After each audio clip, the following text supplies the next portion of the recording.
Olha só, com o André Mendonça restaurando a normalidade no processo lá do caso Master, já estão falando em prisão preventiva do Toffoli, meu amigo. Está circulando a possibilidade da prisão preventiva do Toffoli. Vamos entender qual é a base dessa história aqui e por que esse papo começou a surgir. Lembra, o Toffoli assumiu o caso do Banco Master depois de uma viagem lá com o advogado do Banco Master, com Augusto Botelho, até Lima, no Peru e coisa e tal. Aí assumiu o caso, botou tudo em sigilo e a partir daí tomou uma série de decisões extremamente questionáveis, se não completamente ilegais, né? Colocar tudo em sigilo nem foi a pior delas. Isso a gente, né, meio que dá para justificar botar em sigilo. Mas além do sigilo, ele quis fazer uma cariação antes de depoimento, uma coisa que não existe. A cariação é feita depois dos depoimentos para, né, eventualmente se esclarecer alguma coisa. Ele depois determinou que todos os celulares apreendidos numa operação contra o Vorcaro fossem mandados para o STF e que só 4 pessoas poderiam fazer a perícia desses celulares. Um monte de determinação absolutamente sem sentido que agora parece que está se provando serem tentativas de obstrução de justiça. E tentativa de obstrução de justiça é crime, mesmo se cometido por um juiz, mesmo se cometido pelo juiz do caso que na época era o Toffoli, né? Agora que o André Mendonça está fazendo as coisas da maneira correta, está arriscado o Toffoli para a cadeia. E você sabe que se o Toffoli for, o Alexandre de Moraes é o próximo da fila. E obrigado a você que está assistindo o nosso vídeo. Se você gosta do nosso conteúdo, por favor, deixa o seu like, se inscreva aqui no canal, né? O Toffoli está muito encrencado nessa história, né? Aqui, ó, Mendonça reverte decisão do Toffoli e restabelece o rito legal no caso Master. É o que ele fez. Simplesmente fazerem as coisas da forma correta, sem nenhum problema, sem nada, né? Aí tá dizendo aqui, ó, Mendonça revoga Toffoli e deixa ministro em situação delicada. Aí, aqui, ok, o título não quer dizer muita coisa, mas quando você lê a matéria aqui, olha só, nova reviravolta no Banco Master. O ministro André Mendonça consolidou sua postura mais dura ao revogar decisões do seu antecessor, o Dias Toffoli, e restabelecer o fluxo ordinário de produção e envio de relatórios financeiros pelo COAF, sobre o rito legal tradicional, afastando a interferência direta da cúpula do Supremo. Lembra, antes o COAF tinha que mandar os relatórios para o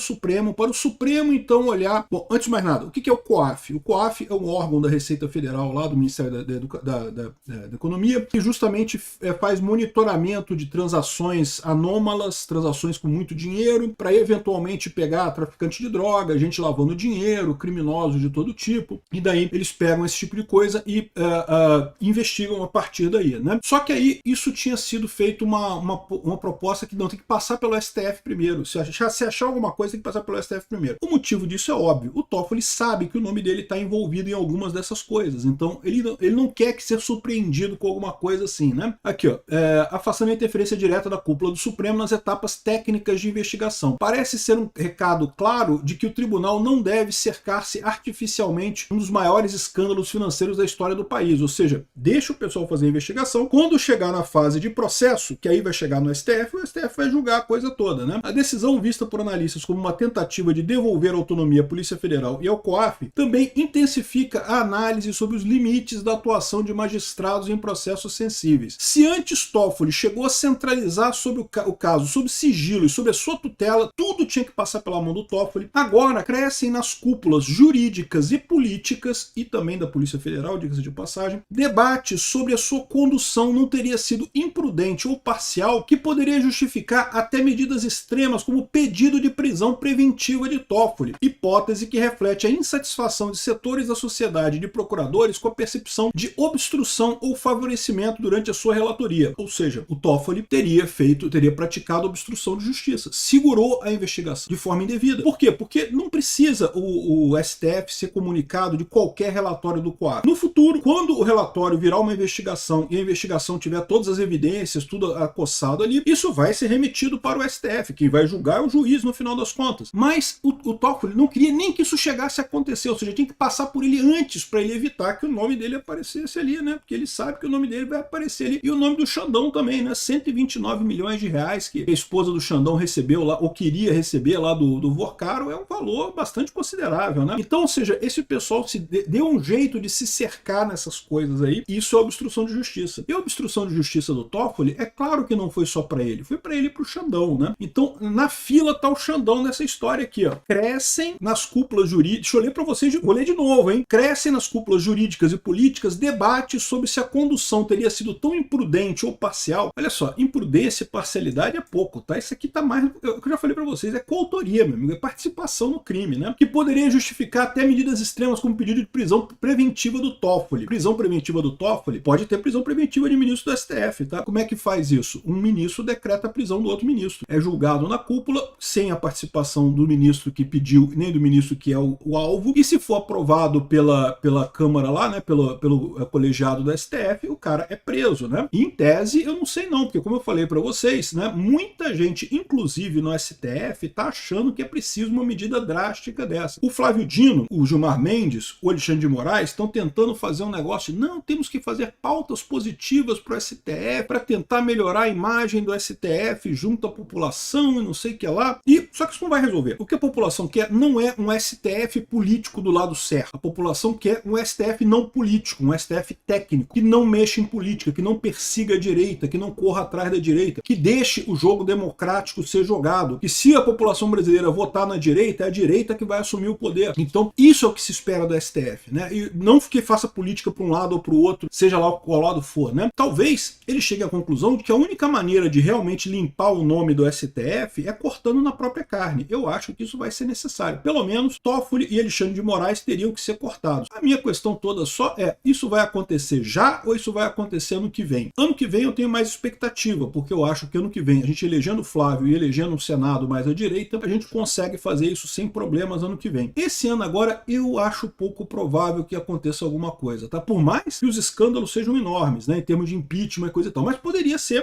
a prisão preventiva do Toffoli. Já pensou isso, cara? Uma prisão preventiva do Toffoli ia ser lindo de morrer, cara. Dependendo do que se achar aí nessas quebras de sigilo, né? Delegados estão mais confortáveis com um novo relator, diz a DPF. A DPF é uma associação de policiais federais, né? O presidente da Associação de Delegados da Polícia Federal declara que decisões do relator anterior, Toffoli, prejudicavam a investigação. Cara, só isso daqui já é, de certa forma, obstrução de justiça. Para pensar. Um juiz que toma decisões que, de novo, não são decisões usuais. Você pode alegar o seguinte, botar sigilo, por exemplo. Sigilo, eu diria que, ok, é uma coisa que não ajuda em nada, mas é uma coisa usual nesse tipo de investigação. É um caso de muito alto perfil, muita gente importante está envolvida, né? Então, sigilo é uma coisa que faz sentido nesse caso. Mas as outras ações dele, aquele negócio de fazer uma cariação, um vorcário, o cara do Banco Central, que não tinha sentido nenhum. Meu amigo, até estudante de direito se sugere um negócio desse, é reprovado na matéria. Como que um juiz do STF, supostamente com alto saber jurídico e não sei o que lá, faz uma lambança dessa? Não tem nem lógica isso, né? E depois, muito pior, quando ele mandou vir todas as provas para o STF,